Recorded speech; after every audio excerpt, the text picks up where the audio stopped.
Shalom saudara-saudari yang terkasih di dalam Yesus Kristus, damai sejahtera untuk kita semua. Marilah kita membuka renungan kita pada hari ini dengan tanda kemenangan kita atas nama Bapa dan Putra dan Roh Kudus. Amin. Datanglah ya Roh Kudus, penuhilah hati umatmu dan nyalakanlah di dalamnya api cintamu. Utuslah rohmu, maka segala sesuatu akan diciptakan lagi, dan engkau akan membaharui muka bumi. Ya Allah, Engkau telah mengajar hati umat-Mu dengan Roh Kudus, berilah supaya dengan roh yang sama ini, kami senantiasa berpikir benar dan bijaksana, serta selalu bergembira karena liburannya. Demi Kristus Tuhan kami. Amin. Atas nama Bapa dan Putra dan Roh Kudus. Amin. Pada hari ini, kita akan berbicara mengenai kasih yang tanpa batas. Tema ini akan diangkat berdasarkan perikop dari Lukas pasal 10 ayat 25 sampai dengan 37. Suatu ketika Yesus sedang mengajar para muridnya. Ketika itu bertanyalah seorang ahli Taurat kepada Yesus, "Apakah yang harus aku perbuat untuk memperoleh hidup kekal?" Di dalam Lukas 10 ayat yang ke-25. Kemudian Yesus menjawab kepadanya, "Apakah yang tertulis di dalam hukum Taurat? Apa yang kamu baca di sana?" Di dalam Lukas 10 ayat 26. Jawab Yesus kepada sang ahli Taurat. Kemudian ahli Taurat memberikan jawaban, "Kasihilah Tuhan Allahmu dengan segenap hatimu dan dengan segenap jiwamu dan dengan segenap kekuatanmu dan dengan segenap akal budimu." Pada ayat yang ke-27, bagian yang pertama.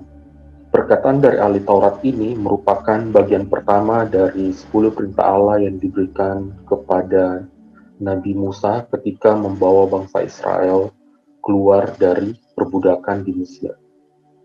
Perintah ini diberikan oleh bangsa Israel agar bangsa Israel hanya tunduk dan beribadah kepada Allah yang sesungguhnya atau Allah yang benar dan tidak beribadah kepada ilah-ilah yang lain dan menduakan Allah yang sebenarnya.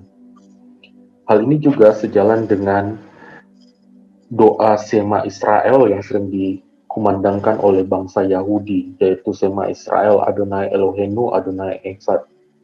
Hai bangsa Israel, lihatlah Allah itu adalah satu dan Allah itu adalah Esa, sebagaimana yang tertulis di dalam Ulangan pasal yang ke-6 ayat 4 sampai dengan ayat yang ke-5.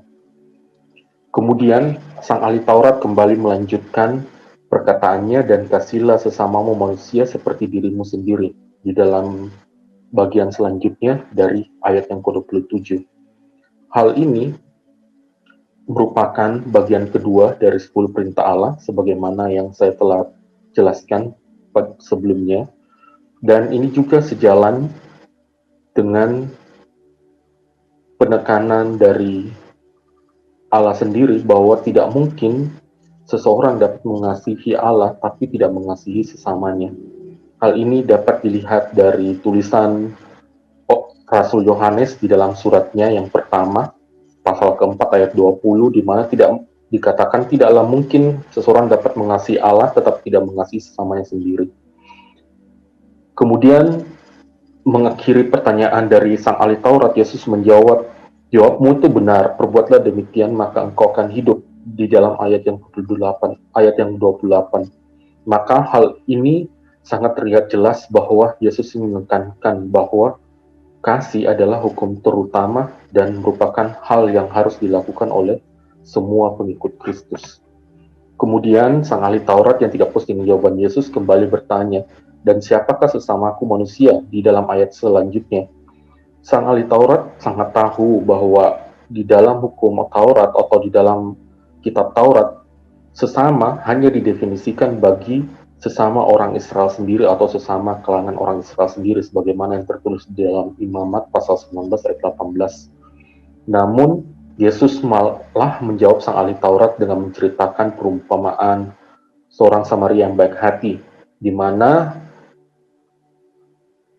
suatu ketika terjadi perjalanan seseorang yang melakukan perjalanan turun dari kota Yerusalem menuju ke kota Yeriko dan akhirnya terluka karena dirampok. Dalam perjalanan tersebut, orang yang terluka ini bertemu dengan dua orang. Orang pertama ialah imam dan orang kedua ialah suku Lewi. Namun kedua orang ini tidak menolong orang yang terluka ini. Imam menggambarkan sosok pemimpin ibadat dalam rumah Yahudi, sedangkan suku Lewi adalah salah satu suku yang merupakan keturunan dari Yakub yang mewakili tugas untuk melayani di dalam Bait Allah.